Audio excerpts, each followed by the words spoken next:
and welcome to another episode of Boundless Body Radio. I'm your host, Casey Ruff, and today we're releasing a bonus episode. This is my recent appearance on the Simple Healthy Choices for Weight Loss podcast, which was episode 32 of their series, which aired on June 26, 2023.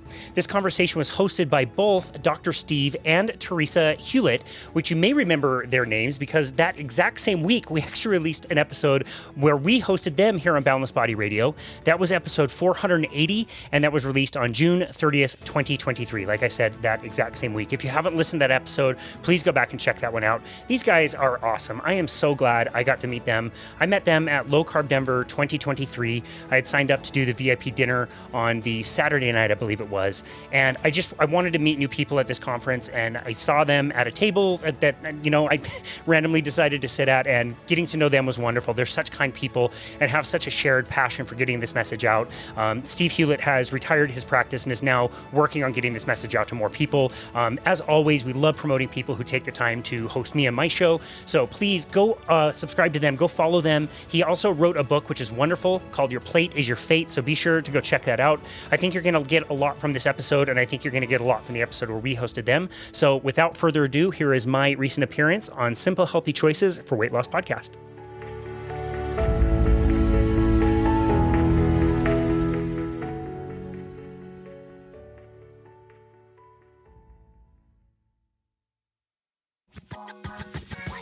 Hey, podcast friends. This is Dr. Steve Hughlett with the podcast Simple Healthy Choices for Weight Loss, where every week we help people who have realized that as their health has been declining over the years, the number of medications they are being prescribed is increasing. We want to help you reverse this health path so you can live the vibrant, pain-free, and hopefully medication-free life you deserve to live. If you'd like even more information on this topic, you can go to Amazon or Audible and pick up my book, Your Plate is Your Fate. And if you think my book helps you on your new health path, please tell your friends and leave a review where you purchased it. Welcome, podcast friends. And I am so excited. This is another interview podcast, and this one is going to be with Casey Ruff. And Casey Ruff has been a certified personal trainer since 2007. He successfully ran a metabolic testing program for a large gym and oversaw 13 programs in the West region.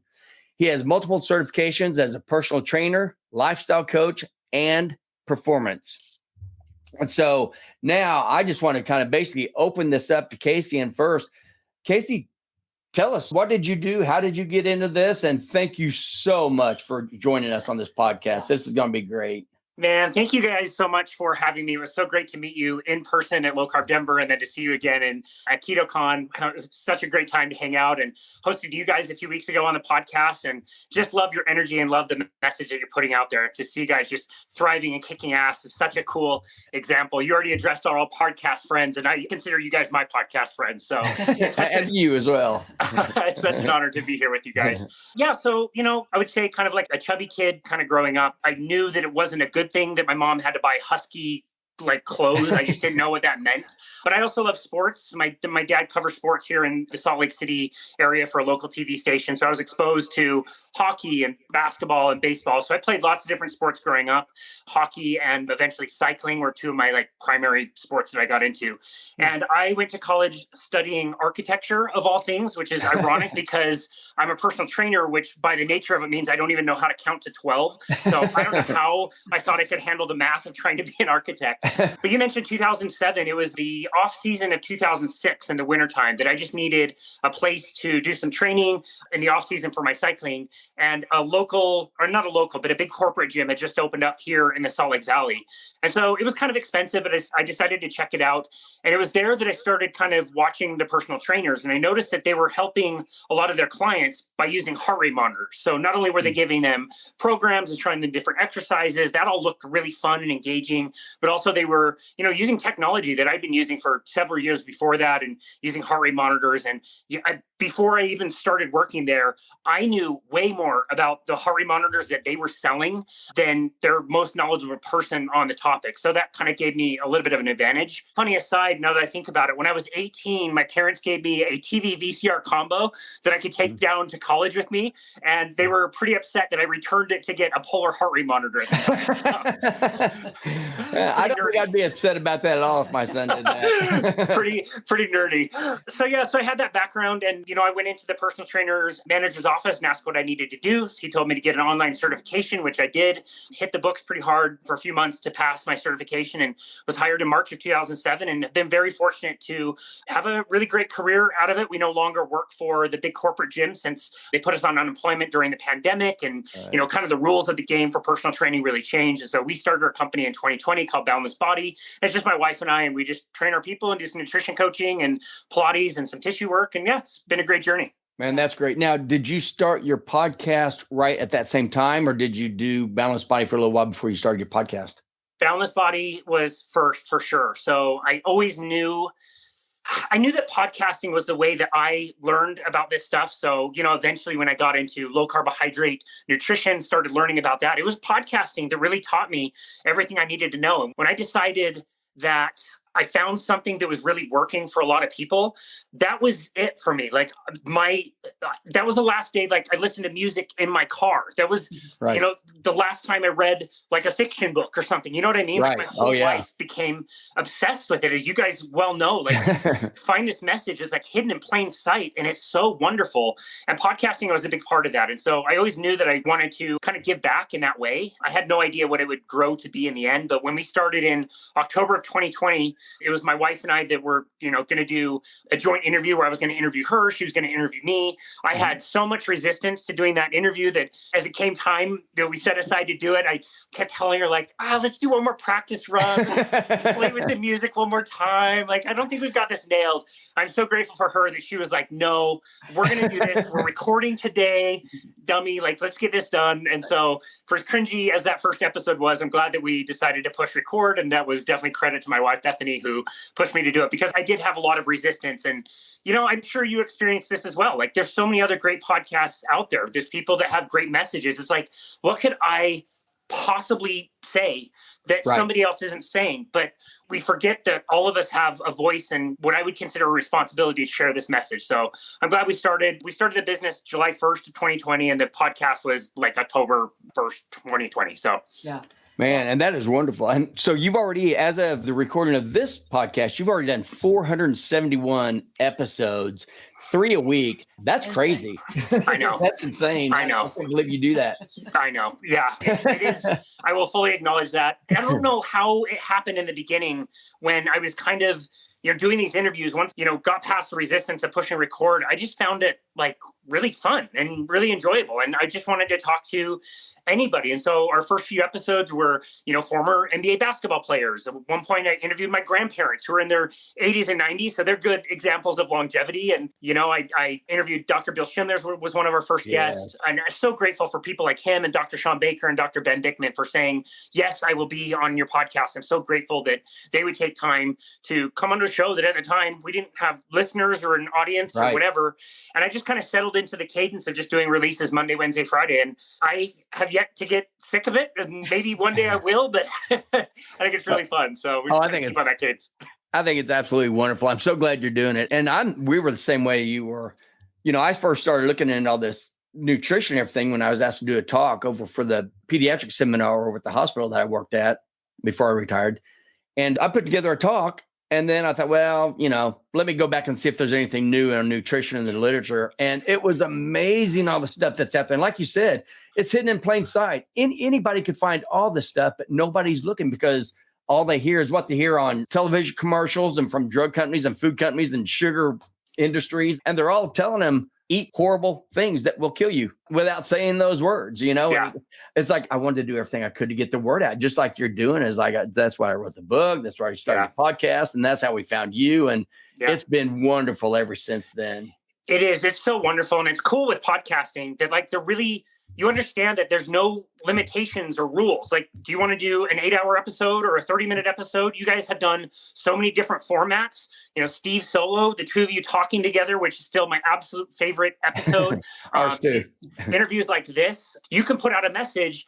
And like at the same time that literally my local 9 p.m. news is reporting on the latest stupid keto-like diet causes more heart events, nonsense that's based on unpeer-reviewed observation that's absolutely ridiculous. That message, that headline gets out and people see that.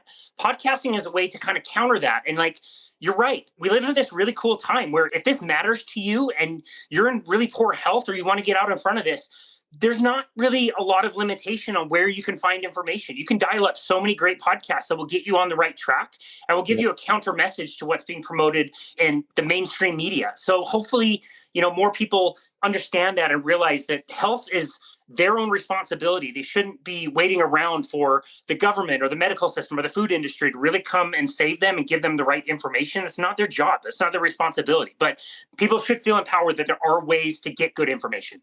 Right. And that's the deal. That's not what they need to do. That's what we try to get explained to people. They're a business. Food companies a business, drug companies a business, sugar industry, it's a business. They want your money. They were never supposed to be taking care of our health. We've got to take care of our health our own way. And the best way to do it is avoid all the products that those people are putting out. Avoid the sugar, avoid the processed food, avoid, these drugs that, and it was so amazing to think that some of these things that I learned when I was going through, I'm a doctor of pharmacy. As I was going through school, I was taught that type 2 diabetes is irreversible. It's chronic and it's irreversible and it's progressive. And I believed that all the way through. I just thought that's the way it was until I started reading all this new all this information that's actually been out a while and found out this is not true. You can totally stop and reverse your obesity, your type 2 diabetes, metabolic syndrome, if you haven't gone too far. And it's like, I found my passion. Now I've got to get this word out to as many people as I can. And I love the way you're doing it. It's wonderful. You've got some great podcasts. Well, thanks, man. It's so cool. And, it's interesting. I was in a similar place to you in my career where I'm a personal trainer. I'm getting paid to count to 12 poorly. I'm also paid to get people results and like to come up feeling like you're failing all the time. You're giving people the advice. Do I really think that like 100% of my clients all really suck at following my advice? Like there's got to be something else going on here. And so, I think that's a good point. And, I feel like most of us lament the fact that doctors don't get a lot of nutrition education. And I certainly understand that.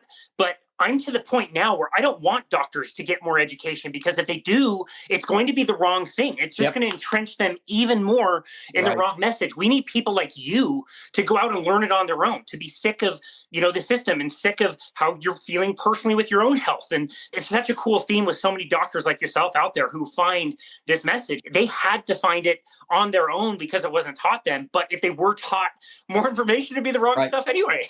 Right. And it's crazy that now that there are a lot of physicians that are out there finding the truth, and finding how much our nutrition can actually reverse a lot of these things. But then when they start telling people now, they're getting sued, because that's where the money is. But, you're starting to infringe on other people's products, these food manufacturers and drug companies and everything, and they don't like it. But we got to get it out there somewhere. We got to get it out there. I don't envy what doctors have up against them. I think it's a real challenge. Is again, you well know personally, and like you have to make some really difficult decisions. Are you going to change your career? Are you going to not be in an insurance model anymore? Like there's some really tough decisions, and I don't fault any doctor for doing anything that they want to do. And I respect the people that have made changes and taken pay cuts or retired early and, did different content. It's a really difficult position to be in. I don't envy that at all. Yeah. We watched your episode 463 and 466. We listened to both of those. And these are two episodes that it goes right along with what you're saying about what these physicians are doing. And it was wonderful. They were both special episodes with medical professionals and the ketogenic diets. It is so neat when you see the light come on in all these physicians' heads and they come up.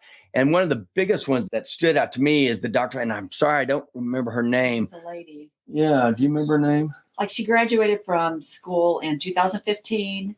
You probably did it a while back, but she talked about, she went to Dr. Jason Fung and trained with him. Karen Zinn? No, it wasn't Karen Zinn. It was Evelyn Boudoir. Sounds like it could be. We're going to take your word for that one.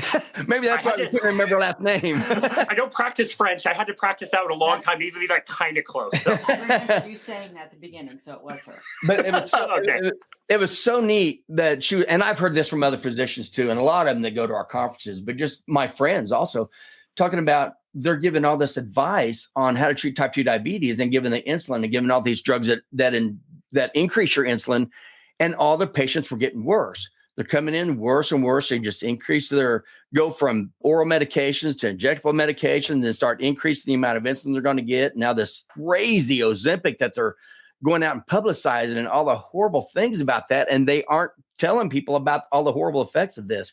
But what she said that I thought was so cool was, in her practice, patients were coming in and they were always down. They were upset. They were beaten because they're trying to do everything the doctors tell them to, and they keep getting worse and worse. But when she went to Dr. Jason Fung's, it was the exact opposite. Patients were coming in, they were losing weight. They'd been on extreme amounts of insulin, and now they're on no insulin, no diabetic medications, not even metformin, nothing. And she said it was so cool. That's kind of practice that she wanted, is to start having the physicians are happy because they're actually feeling like they're actually helping this person's health like they always wanted to. The patients are happy. It's something that she'd never seen before in her practice. And I thought that is an eye opener. That's the kind of thing that people need to hear. It's such a beautiful story. And she was willing to leave the industry. She was willing to go back to doing translating services. Mm-hmm. And, fortunately for her, she was in a financial position that she was able to do that if she wanted to. But she was ready to walk. And she started getting complaints. And the government kind of came after her, the Canadian government. And oh my goodness, what a rigmarole just to actually help people. If somebody would have gone into the clinic and seen so many happy skipping patients, they might have been stoked all for the fact that now they're not earning as much money, right? Now you're curing people, and so you're going to kill the industry. But yeah, it's so sad that that's the way the system is. It's sad that people have to face those decisions. But in her case, what a wonderful, happy story that she decided to stick with it and practice medicine in her own way and fight those charges against her. It'd be just as easy to say, all right, I'll shut up about it and just go about your merry way. So. Isn't it crazy that they're being sought after by the food companies, drug companies, and all their lawyers and everything, because they're telling people to eat whole, real food that they've been eating since the very beginning of time. Stick with your meats, fruits, and vegetables. And they are getting sued for all kinds of money, because they're telling their people to eat healthy food like we always have. Yeah. It's like they don't realize all this man-made food just started coming really, really getting bad around 1977, when the new dietary guidelines came on, the exact same time that obesity came along, the exact same time that our childhood obesity has now become a regular insulin dependent diabetes, that was never was, it's no longer the adult onset diabetes, and it's crazy. Yeah. And I didn't know if you want to get in this or not, but did you want to get into what you told us when we were on your podcast about where the regulations are going for childhood obesity and childhood type 2 diabetes, which there never used to be such thing? Do you want to talk about what you said? Absolutely. It made me so mad. I couldn't believe that they're doing this. And this can actually absolutely ruin children.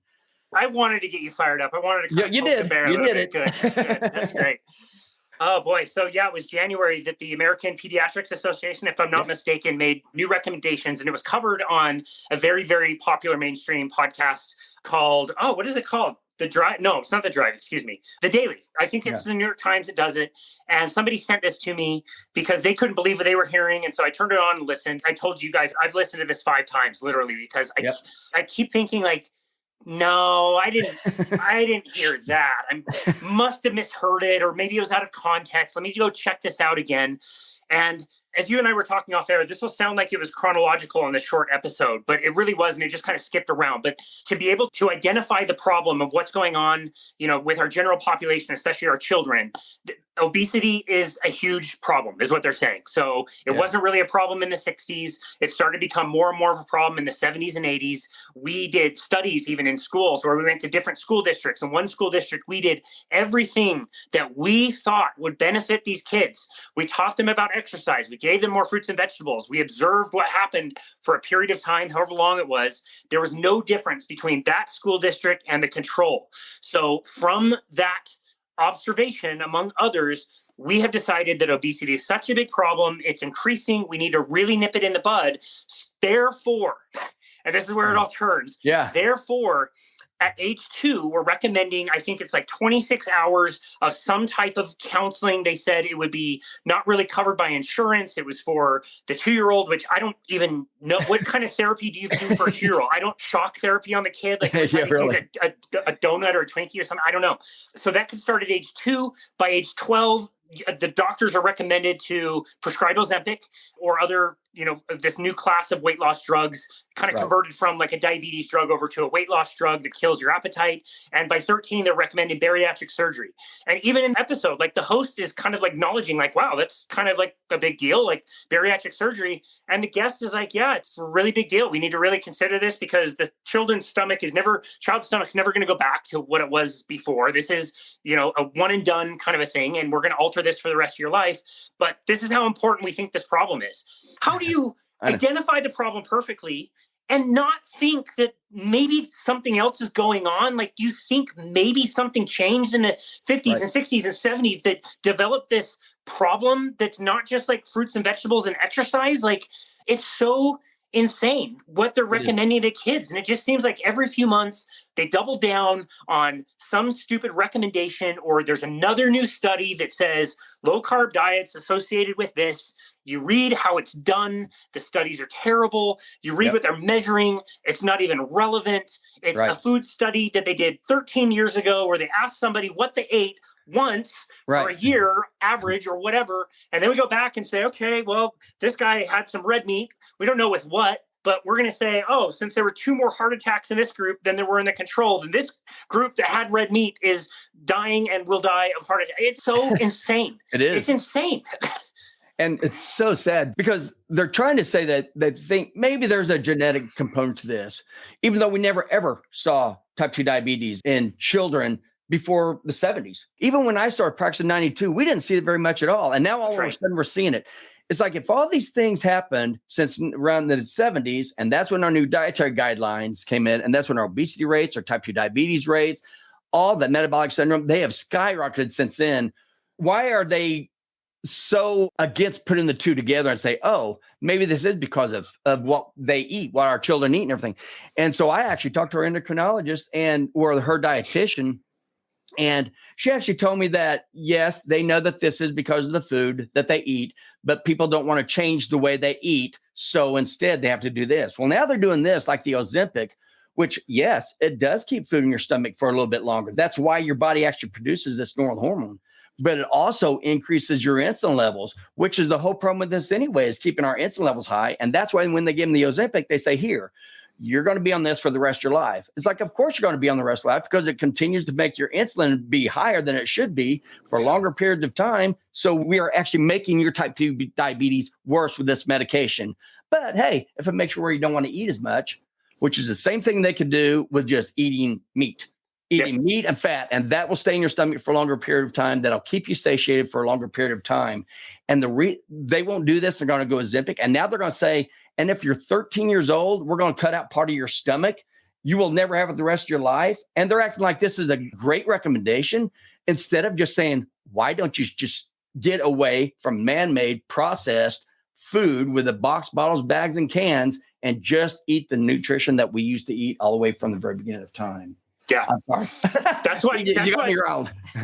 And all of us are now riled up. This is great. This is why I love your work, and making things simple for people is just eat the food that a species was adapted to. Every species has things that they eat and things that they are not adapted to eat. You can't feed a tiger the same way you feed a turtle. Why would we be so like vastly different? We have short growing seasons where things are available that we can eat, and fruits and vegetables and things like that. And we can prepare them. We can, soak things and sprout things and ferment things and make them really safe. We can also, use fire to help us, process the calories from meat. And that is our species appropriate diet. And if we stick to that, everything seems to go really well. It's funny to think back on, the work of like Nina Teicholz. I just love people like her that are journalists. They're not in the health space. They are paid to ask questions, write books and write articles, and they're just investigating things. And to think that our nutrition guidelines were set up to create help with really one thing, like it was heart attacks. And it was really only like kind of sort of studied in middle-aged dudes. So we changed the diet and the nutritional guidelines for every man, woman, and child in the entire country to help with one thing, and that was heart attacks. Right. What's the number one killer in America right now? It's heart attacks. It didn't even fix the one thing that it was trying to fix in a very small subset of the population. And now we have all these other pandemics diabetes, of obesity, of sleep apnea, sleep issue, like you name it. Like we have such a worse outcome and we didn't even solve the one problem we were trying to fix. It's crazy. Right. And that's what I thought was interesting, because it all started back in 55 when Eisenhower had a heart attack, and it threw everybody over because they had no idea what caused heart attacks. We didn't used to have heart attacks back then, and nowhere near like we do now. Yep. So things have to start clicking in people's minds like, what all changed at the same time? Yeah. And that's why, and I know you're strict carnivore. We do love meat, and a lot of our meals are just strictly meat. But, we say, if you want to eat fruits and vegetables, if your body tolerates them, then do. If they don't, then that's definitely, there are reasons why a lot of people don't tolerate vegetables. But if you don't tolerate them, don't eat them.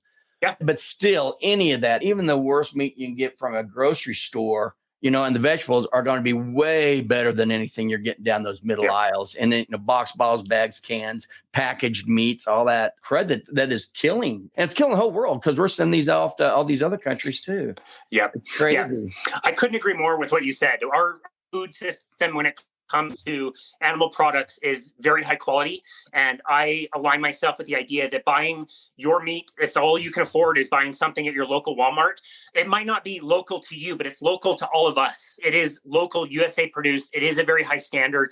If people have the means to do different things, like I know you guys buy half a cow. I was able to do that last year, which is great. It's still in my freezer. Like if you can do that, awesome. But yeah, you don't need to break the bank. You can do this on a few dollars a day. It does not need to be cost prohibitive whatsoever. Oh, yeah. And especially if you start eating this way with the meat and the fat, you feel satiated for so much longer. You don't get hungry. So by that, you just default. You don't eat as often. With the carbohydrates, you have to eat about every 2, 3, 4 hours, or you're going to be just ravenously hungry. But when you eat the healthy way, you don't get fucked. So that helps with cost also, because you find out that you really eating 1 or 2 times a day is all you need. So all the money you're spending on all these processed foods and all this stuff, all these carbs that you eat all through the day, the money balances out. It is not expensive to eat healthy, especially if you're only doing 1 to 2 meals, which just kind of comes naturally. It comes naturally. Oh, yeah, definitely. Yeah. Yeah, it's easy. It's affordable. Like I used to tell people like, oh, I love cooking. I love going to the store. You should love going to the store as well and buy fresh ingredients. And oh my goodness, the preparation is like a whole Sunday and you're chopping and cutting and half of what you buy gets wasted anyway. And you've had like your life's limit of like brown rice. Like, oh my goodness, like, yeah, you don't need to do all that. Save your time, save your money, focus on the foods that are going to make you really satiated and go on a walk. Like go enjoy your life. Yeah, exactly. And as we've been talking about going on a walk after you eat. Oh, me? Yeah. Well, just that it helps with your insulin levels. If after you eat, you go for a walk, it helps bring down your insulin. And now that these CGMs have come out with the continuous glucose monitors that people are wearing, they're finding out a lot more, which is wonderful. What spikes your glucose, what doesn't, what helps keep it down. Eating, like a apple cider vinegar before you eat a carbohydrate. If you're going to eat a carbohydrate, have the apple cider vinegar first, and that can decrease the amount of carbohydrates getting in your system and all that stuff. You're talking about the trouble for the wife for fixing all the foods. That when we started with a program, Body for Life. And back then, people really did think you were supposed to eat 5 times a day, 5, 6 times a day. My poor wife. I was working 12-hour shifts, and this little sweetheart, she was putting 6. We were eating 6 meals a day. Is that what you mean? How much were you putting in my lunchbox? 3, 4? 3 or 4 lunches in my lunchbox every single day because I worked longer hours. It was crazy. And we were starving. Before our next meal, we were always starving. It's like, well, I guess this is just the way it is. And then we found the healthy way to die is like, I'm never hungry anymore. Never. Right. Yeah, it's amazing. Yeah. Which one of you was working 12-hour shifts? I was. Yeah, really. She was working more than that. So what happened? Yeah, it's crazy. In your industry or what you were doing, what happened to make you go low carb? Because were you low carb when you very first started in 2007? Yeah, great question. Absolutely not. I was very high carb. I was racing road bikes, some mountain bikes, but mostly road bikes competitively. And so, we know as an endurance athlete, you are reliant on carbohydrate for energy. And so since your body only stores such a very, very, very small amount of carbohydrate, what happens is you run out, you bonk. Like most people can relate to, like, you do a run or ride or something and you go too hard and maybe you didn't eat before and you're fine. And then all of a sudden your energy just drops off a cliff. That is your body running out of carbohydrates. So the idea for endurance athletes, and you mentioned the episodes that we did with medical professionals. Tim Noakes was famous for setting these recommendations of like endurance athletes need to be consuming a very high carbohydrate diet. And we just knew that, like, of course we should. So lots of sugar in the water bottle, different products and goos and the blocks and whatever. Mm-hmm. And at the time, what I was being trained for, since I already had somewhat of an expertise on heart rate training, our company offered metabolic testing. So we were actually pretty unique in the sense that we could use a metabolic cart that is typically only available at, universities and clinics and labs and things like that. We had the same equipment. And so a metabolic cart will hook a computer up to an umbilical cord that hooks up to a mask, and the mask collects your respirations. And so you can put somebody in a dark room and have them rest, and we can tell them what their baseline metabolism is. It's like how many calories they burn. We can also hook them up to a treadmill or a bike and ramp them up until they tap out. And that's kind of like what you see as like a VO2 max test. So I was trained to be able to do that. I oversaw that program in the West region of my company. So I was traveling around to lots of different clubs and teaching other personal trainers how to use the carts and how to interpret the results and get people the results. And in the beginning, we only knew like the calorie side of things. So it was like, if we found out that you naturally burned 2,000 calories, well, all we would need to get you to do is either eat 500 calories less or move 500 calories more and consume, have an imbalance in your calories or some combination of the two, and you will be able to lose weight. So 500 calories of a deficit multiplied by 7 is 3,500 calories, which is the same as a pound of weight. And so if you just did that, let's say you had 20 pounds to lose, all you have to do is do that for 20 weeks, and you'll just, literally lose the weight 1 pound at a time until you hit your target goal. And obviously that just didn't work for people. And we just thought people sucked at the advice and not following the advice. Which is so ridiculous. And our metabolic carts even had another feature that went above and beyond just determining the calories you would burn. It had a feature where we measure not only the oxygen that you were breathing in, but also the carbon dioxide that you were breathing in. And so it would show the exchange of the oxygen and carbon dioxide, which is a direct byproduct of the type of calories, the type of fuel that your body's using. So we could tell you what your baseline metabolism is, and we could also say whether you are leaning more towards a fat metabolism or towards a carbohydrate metabolism. And in the beginning of my career, I didn't understand how you could manipulate those things. I just understood like, okay, this says you're burning 2,000 calories, you're burning 80% of your calories from carbohydrates. So eat, mostly carbohydrates, and that will suit that metabolism. And, we did a call in 2012 with a contractor who was doing work in Colorado. And he said on the phone that we've learned that you can use these carts, especially with endurance athletes and anybody who wants to burn off fat, that if you change the diet and you introduce more fat to the diet and reduce the carbohydrates, you'll drive the metabolism towards fat burning versus carbohydrate burning. He was training world-class athletes who were making it to, world championships in Kona. They were eating like 50 or 60 calories an hour, performing at very, very high levels, and were feeling great. Like that was like, the hell are you guys talking about? He's saying these guys are eating butter and bacon and they can ride forever. Like that's weird. And so that's what kind of got me into the idea of at least that fat was not bad for you. And so we kind of had this saying like, eat fat, get fit. It was okay to have, some coconut oil, or I splashed a little bit extra like olive oil with an avocado in my salad and that kind of thing. Right. And, unfortunately, my formal nutrition training as a nutrition coach was with a company. I got certified in 2017, and they were all about balance and behavior change. And as much as I appreciate their approach to health, it really threw me back in the opposite direction of like, we do need to recommend lots of whole grains. Here's the amount of whole grains you're eating. Here's the fruits and vegetables. Make sure you're getting a color or the rainbow. And then again, it was like coaching in a way that we were like behavior coaching. So you would sign up for sessions with me. You'd come in every 2 weeks. You would tell me why you failed. We always had a box of Kleenexes in the nutrition coaching office because people would be a mess. They thought they sucked at, doing whatever behaviors they were supposed to do. And we would say, okay, go back and do your food journaling and make sure you're, eating until you're 80% full and, eat the rainbow of vegetables and all this stuff. And so it took me back in the opposite direction.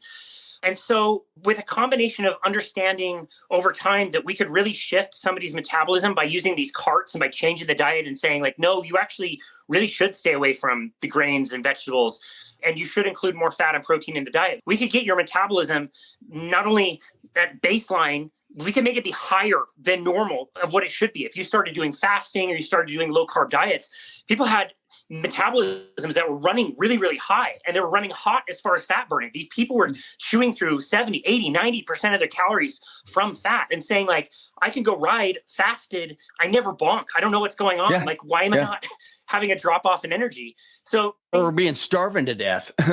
Right. Exactly. People are like, well, like you're telling me based on this test, you're giving me like a minimum number of calories I should be eating. But since this number is so far higher than what, you know, they were even consuming because they were doing things like intermittent fasting, they were like, what the hell should I do? Like, what do you want me to do? Eat Twinkies and soda again? Like, I feel really good. I'm losing fat. I feel great. I've got great endurance. And so we just kind of shifted our program. The gym that we have in our valley is the only one that there is in the state. There's like 140 or 150 locations around the country, but for here, we were kind of on an island. So there was a particular weight loss contest. My wife and I were kind of forced to do every quarter. We would put people through this weight loss program and give them, you know, the packet of 100 recipes and the food list of all these exotic ingredients. And it just wouldn't work. But we'd have to turn around and find new people to do this program every 3 months, which was miserable. Like we knew the compliance percentage of people even trying to weigh out of the contest at the very end was like 15%. Like people would quit, and then they don't want to do the thing again because they already failed it once or twice. So you have to keep finding new people, and it sucked. We hated it. And through, again, understanding using these metabolic carts so we could shift metabolism towards fat, the metabolism would go up, their fat burning percentage would go up, they would lose weight without hunger. We knew all that. And so, you know, my wife and I were sitting around, we're like, look, we've got to do this program anyway. Let's do something different. Why don't we do our own thing? And we found low carbohydrate meal plans, and we gave it to our people and said, don't even worry, you know, about these. Just find recipes that you love and your family loves and just eat them until you're really full. You don't track calories. We're not even going to give you this 100-page nonsense of like all these exotic ingredients and all this hoopla. It's just noise, it's just a waste of time. And we had tremendous results from that. And once we started to see that, we could get people to lose essentially 100% of their weight loss from fat, meaning we could have people hold on to lean mass and only lose fat. Right. That's impossible. In my personal training book, my manual says you can't do that. We were seeing it. We were tracking it and we were doing it. It was amazing it was so fun to like, you've done this thing for so long and everybody fails, right? Everybody is failing at it. And so you just think like, well, you know, everybody's just really terrible at wanting to get better. Or like you said, you know, earlier, like that we have this idea that people are lazy or they don't want to be healthy. When, you know, our experience, our shared experience, you guys have experienced the same thing, is like, no, people are willing to get healthy. They just need the right information. Right. And so that just, all of a sudden you're doing now something that everybody is succeeding at. You can't hardly find one person that it doesn't work for if they give it a try. You're just like, you're lit up. You're so excited to go to work on Monday at 6 in the morning because you're changing lives finally. So that's for the better. For the better. Yeah, finally. I know. It was amazing. And we're so passionate about it. And, you know, it's so much fun and so different to see people actually healing and getting better. And again, in a way that they're not that hungry. So that's how I found low carbohydrate. And eventually that got me into a carnivore diet. I have found over time, unfortunately, that I'm an abstainer. I'm very confident that I am a sugar addict. And so for me, the problem, I'm not going to argue that fruit is the problem. That's not the hill I'm going to die on.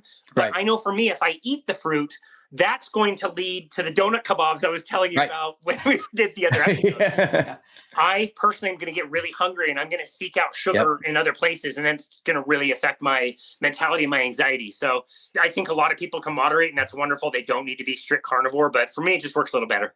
Right. Oh, I totally agree. You know, that's why I even did one of my podcasts talking about fructose, you know, because that's what the doctors, and again, this isn't about doctors because they don't get the information either. They get zero information on nutrition in school either. So they're just doing what they're told to do. And then they're looking at the studies, which are also funded by the food companies, the sugar industry, and the drug companies, you know, kind of crazy. They're the ones putting out these studies. But just like what you just did, you felt the same thing that the physician in your podcast that we were talking about felt, was like all of a sudden, instead of our patients coming in and being down on themselves and feeling worse and worse, now all of a sudden they're feeling great about themselves. And then you feel great. They feel great. They continue on.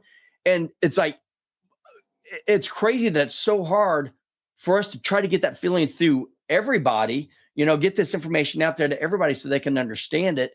And I understand they're saying, yeah, but my doctor says this, and you're just some guy on a podcast. I don't really know you. I've got to trust them. So that's what's so great about now all the physicians who are finally doing this and finally learning this on their own, and they feel better. So now they're being more vocal. And I really hope that we're on a big spiral up and start getting people aware of what's going on. And they've got to realize I'm not making any money off this trying to tell people the right way to eat. I'm not trying to sell them a food product saying, if you really want to get healthy, eat my product. We're not doing that. We're saying if you really want to get healthy, eat God's product. Eat the meat, eat the fruits, eat the vegetables, stay away from the man-made stuff, and you're going to be amazed at how much better you feel, clarity, everything. And it's not just the weight, and that's what we want to tell people. It's not about the weight. That's just a side effect. So when you start eating healthy and you start feeling great and your body starts mending itself, the fat will come off. But that's just a positive side effect, so keep that going. This isn't about weight. It's about health. It just so happens when you're doing it the right way, it goes in the same direction.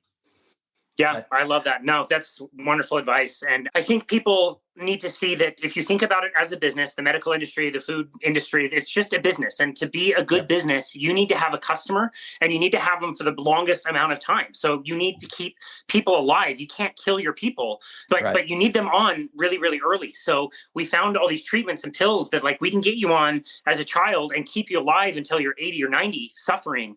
If you're a business, that's a really good business. And I don't sell every other week nutrition coaching the way that I did. I say, look, book me once, maybe twice, and you're probably going to be okay. You probably won't need to talk to me anymore. Right. Yep, that's the goal. Yeah, exactly. Yeah. And that's a deal, like you said, with all this processed food, it is a business. And the way they make the business, keep people hungry, keep them coming back for more, get them addicted to sugar. So they have to have more and more and more, keep them hungry. So eat these carbohydrates that don't satisfy anything in your body and nutritionally or anything. And now you're continuously hungry, so you're continuously buying their product. And if we can get it out there that, just realize that's what's going on, you can reverse that so easily. And again, it's not the drug manufacturer or food manufacturer's fault. They're a business, they're doing what they're supposed to. They're trying to keep their shareholders happy, but that doesn't, by doing that, it makes everybody else miserable. So you got to be responsible for your own health. And hopefully this kind of podcast will get people understanding that. Well, and just like what you said with what for yourself, that carnivore works the best for you. It's like just finding that thing that works best for you. People don't have to go total carnivore, but they do need to go with whole foods. Right. Yeah. Nobody's going to eat processed food and say, this works best for me. I think I look better with an extra couple 100 pounds on me. I feel wonderful. Yeah, totally. And Theresa, that is such a good point. It's cool, again, to see that we've gone down this diet experiment to try to fix one thing. If we just go back to what should be common sense, but it hasn't been normalized, so people forget that it's not normal to look overweight or have a belly. You fix everything. All of it kind of fixes your reproductive health is better, your brain health is better, your physical, your fat, you name it, every system gets better just by doing that. Yeah, your sleep, everything. So is there anything you've read or listened to lately, any other podcasts or books that you listen to that you would recommend? Yeah, that really stuck out with you.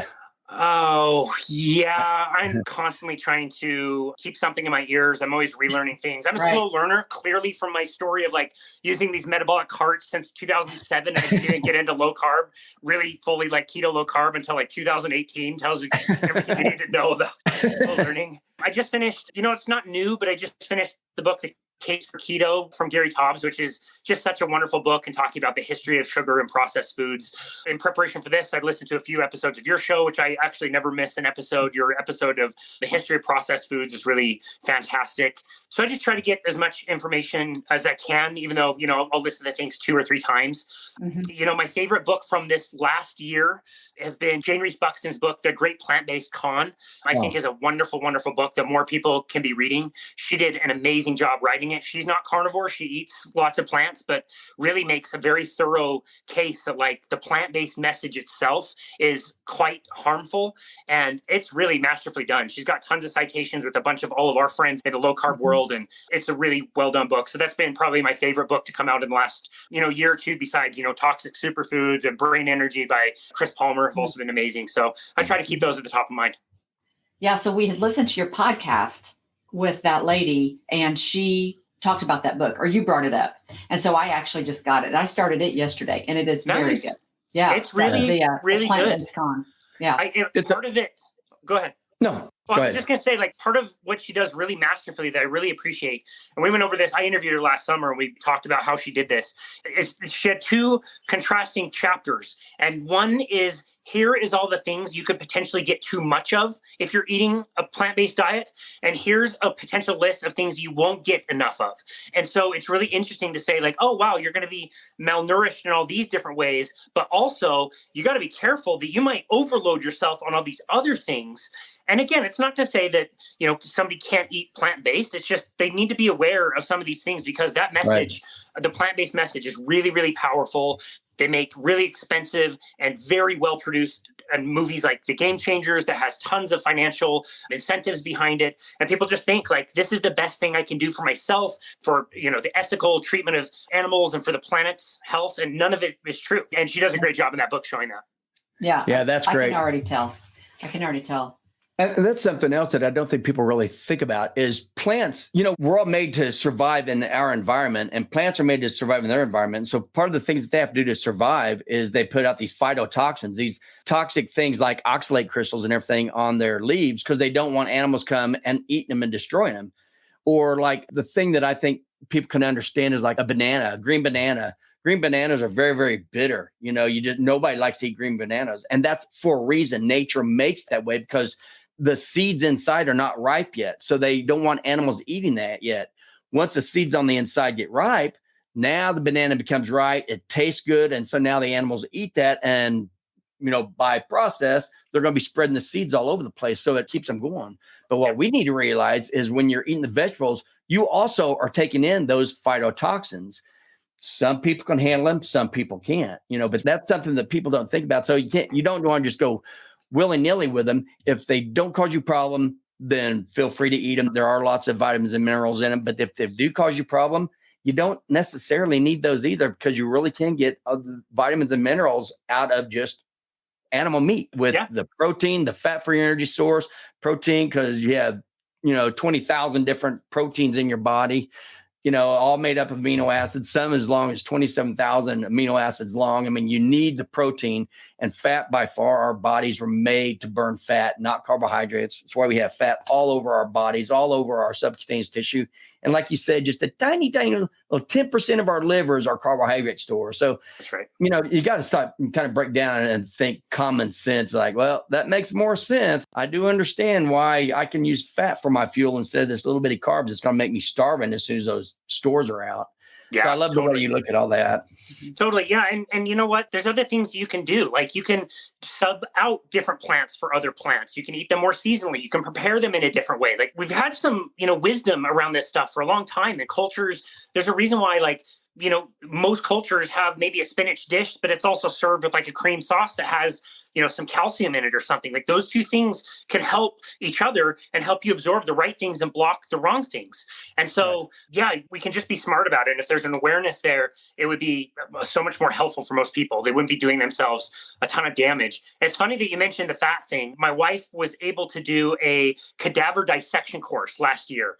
Very, very cool opportunity where she was able to take cadavers in small groups and they were able to dissect them all the way down for an entire week. And she said one of the most surprising things the first day is the woman that they were working on, I think was a cancer patient. So already like very, very lean and kind of wasted away in her 70s. She said, you have no idea how much fat is everywhere, all over the body. Lipid was just everywhere as they were performing this dissection. And we do have so much of it because we need it. We should be burning it, like you said. Yeah. And which that's important too. I mean, to know that, even something like cancer, you said that she was being eaten away by cancer. Cancer lives off sugar. If you don't have high insulin levels, then you can be starving the cancer, just that alone. And we actually have a friend who did that, had cancer, and they cut out all carbs, all sugar, and that's the way to keep the cancer from either stop it from growing or have it, go back in remission or actually get rid of it, but it's another thing to think about. And it's a healthy way to do it instead of thinking you're going to take another medication with all those adverse effects and then more medication for that. And you get spiraling down a bad way when it'd be so easy to say, well, why don't I just try just eating God-made food? Why don't I just try that and see what it does, see how I feel for a while? Yep. It doesn't take that long. If you really do it, you're going to notice a big difference. Even within 2 or 3 weeks, how you feel clear, you think clear, you feel better, you're not hungry all the time. It's amazing what this does. I really hope people like you and us and all these books that are being written, I really hope we can get the message out that people need to start looking at this stuff on their own. Yeah. And, just like the Jason Fung, you read Jason Fung's book, right? The Obesity Code and the Diabetic Code. So that was when I was doing my metabolic tests. And I knew that if you restricted your calories, your metabolism would drop. But again, the people that were doing fasting had higher than normal metabolisms, yet they weren't eating as much. I couldn't reconcile those two things. It was Jason Fung's work and his book, The Obesity Code, that helped me understand why that might be happening and point me in the direction of saying like, oh, wow, calorie restriction is vastly different than intermittent fasting. They're two different things. Yeah, definitely. And again, the focus is insulin. I mean, everybody, they try to tell everybody diabetes is a blood glucose problem, and it's not. It's a blood insulin problem. Yep. It just so happens it's the glucose that's making the insulin go up, but it's the carbohydrates that make the glucose go up. So it's like, okay, find this very thing and stop that instead of just keeping, treating the symptoms like we're doing now. Oh, you have high cholesterol. Oh, you have high blood pressure. Oh, you have high glucose. Here we get meds for that. It's like, why do we stop all that and just go all the way back to what caused it in the first place? I love all this stuff. And Jason Fung's books, those are the ones that was what I first read that made me start looking differently also. And it was amazing how much vast amount of information's out there with these books and these podcasts and YouTube videos and everything that talk about what we're talking about. But still, it seems like nobody knows, or very few people know. So we've got our work cut out for us. Yes, we do. Yes, we do. But again, it's a work that's really fun. It's, kind of your life mission. I know you guys feel the same way. And, everybody might not turn around to this and everybody might not find this. And more people still watch the news and see those headlines than, will listen to your podcast or my podcast. But it does make a difference. And we all have that responsibility, like we talked about earlier. And it's really rewarding to do, Mm-hmm. Yeah, I definitely agree. Mm-hmm. And one other thing, we just now heard on your last podcast that they are changing the name of Ketocon to Hack Your Health. Is that right? Hack Your Health, I believe. Yes. I think Robin Schweitzer is in charge of Ketocon. And I'm not sure. Yeah, I'm not sure exactly why. I think keto, the name is kind of gotten a little bit of a bad rap now that so many like food companies are selling like all kinds of different, like what I would consider unnecessary keto products and keto supplements and all this stuff. So yeah, they're moving away from that as a theme for next year and beyond, I believe. I was wondering about that. Yeah, food manufacturers, just real quick, that's another thing is how they promote, how they'll put things like everybody knows, now people are starting to understand healthy things like avocado oil. And now you'll pick up some salad dressing or something, made with real avocado oil, and you flip it over and look at the massive amount of ingredients. And the first one is like soybean oil, cottonseed oil, safflower oil, and way down the very, very bottom, there's a little bit of avocado oil, but that's the one they promote on the front. It just lets people know you're being suckered in by marketing. It's marketing and it is bad for your health. So just real quick, the Hack Your Health, biohacking. A lot of people don't know what biohacking is. And just in a real quick way, you had brought it up. How do you explain biohacking to people? Oh, that's a great question. In a simple way. Yeah, I was having a conversation with one of my clients who just invested in a cold plunge. They have a sauna. Their whole family uses it. And they were talking about what are some of the benefits of some of these things. And I tried to explain, like, we evolved in a certain way and we're just not living in that certain way anymore. Like if you wanted to spend all year round at 72 degrees, you really probably easily could do at your house, your car, your office. Could all be set at the same temperature. You don't really need to go outside that much. You can DoorDash all your food, and like we're just not exposing ourselves to things that are, this what we call like hormetic stressors that help make us stronger and more resilient. Which is why I think the COVID pandemic was so hard on people, that everybody has just such easy lives where they're not, exposed to things that make them strong. That the weakest part of our population were the metabolically compromised, and they did the worst with the disease. And so when I think of biohacking itself, I think of tools that can be used for some people if they are finding that they can't find a more natural solution to make themselves stronger, more resilient, and expose themselves to some of these stressors. So I have mixed feelings about it. I don't think it's a bad thing to do a cold plunge. I don't think it's a bad thing to get an infrared sauna. I have an infrared sauna. I get in it every night. Like I use certain tools that really help me, but there's an infrared sauna, 5 feet outside of my window that is the sun, right? Like there is a lake that's right 10 minutes away from my house that is pretty cool in temperature. And like all of these things are, they're nice and they're tools that can be used, but also a lot of these things are free and available outside or, it's just like getting yourself exposed to some of that stuff. So again, if it's a tool and it helps you, that's fine. Like if killing the overhead lights that are, more blue, and wearing orange glasses allow you to watch, Drive to Survive on Formula One on Netflix at night. Like, that's okay. That's a cool tool and that's fine. But, when all's said and done, like the more we can find natural solutions, the ones we evolved with, I think it's better and cheaper, if nothing else. Right. And one of the best solutions is just be careful of what you put in your mouth. Watch what you eat for a reason. And if you're eating for health, it's going to be with God-made food and not with man-made food by far. Yeah. What do you think of some of that stuff? We kind of go back and forth. Like I have zero interest in the cold plunge. I'll do the cold shower at the end of my shower. I'll stand in it as cold as it can be for a couple minutes, but we haven't invested in the cold plunge yet, but I can see how it works. It makes sense to me, just like you said, with the stressors on the body. I think the sauna sounds good. Yeah. We've been getting out more. We've been walking. So, we go to these conferences and then we read these books, listen to the podcast, and we're like trying to incorporate those things. Cool. We have a dog that can be walked. And I mean, we're making an effort.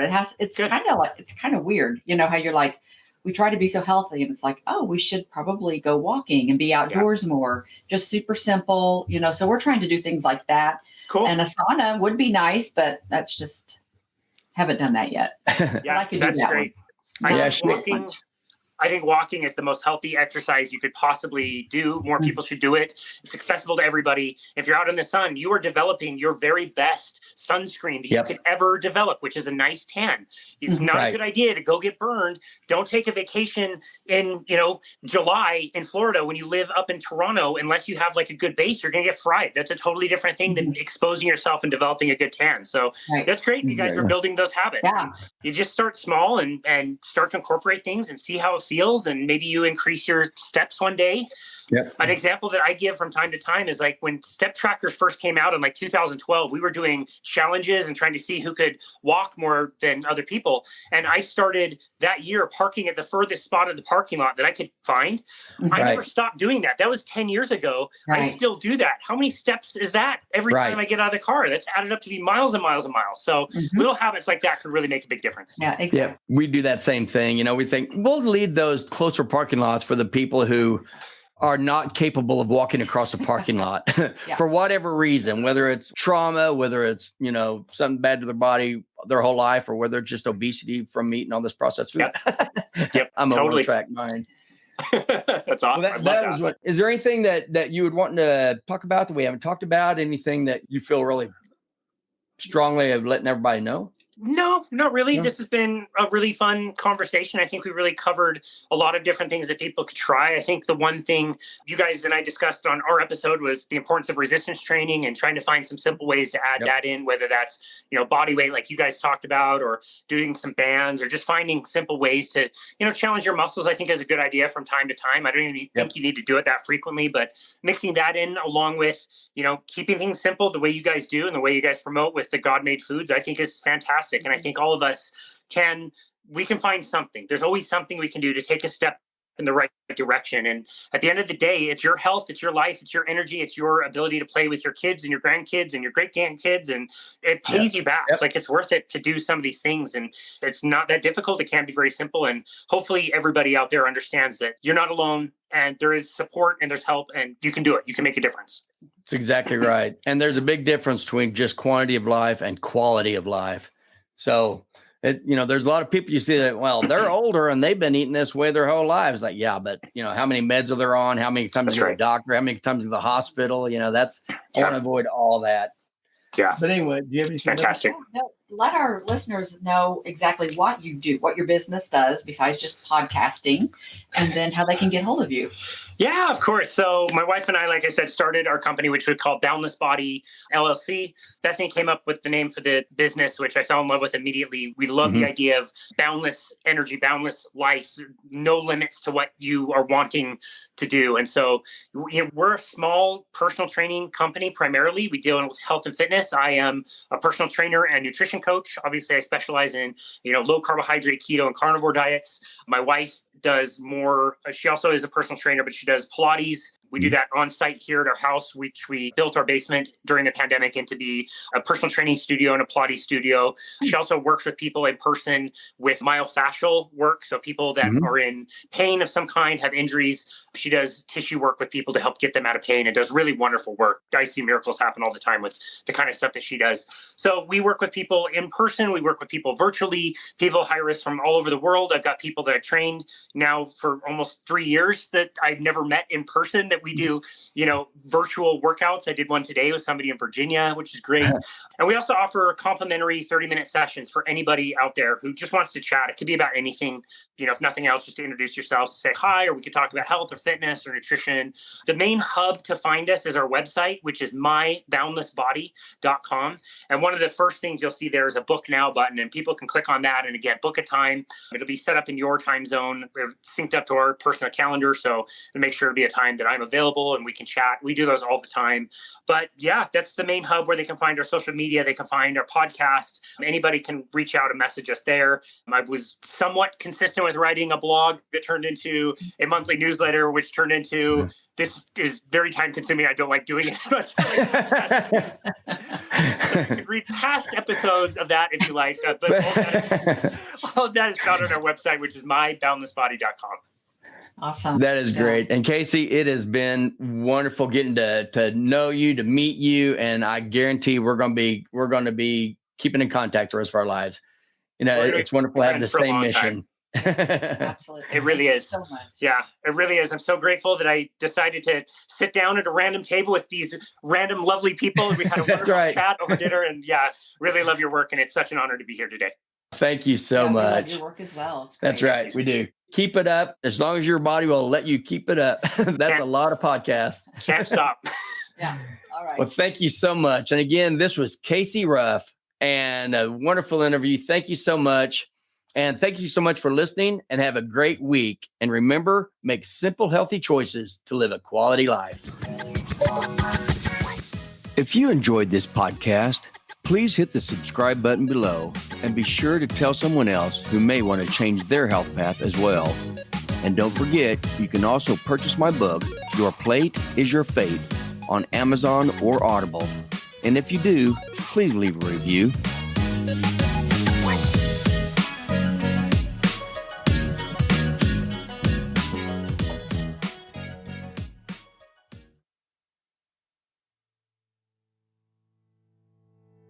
So thank you again so much for listening to this bonus episode with my recent appearance on the Simple Healthy Choices for Weight Loss podcast, hosted by Dr. Steve and Theresa Hughlett. As we said in the introduction, please go give them a subscription, follow their show, check out their content.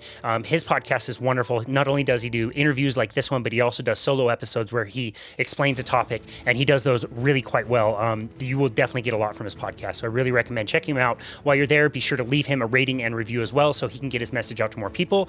As always, if you haven't done that for us, we would really appreciate it on Apple. And you can also go check out our YouTube channel where we have all of these hosted there as well. So thank you again so much for listening to this bonus episode. And thank you so much for listening to Boundless Body Radio.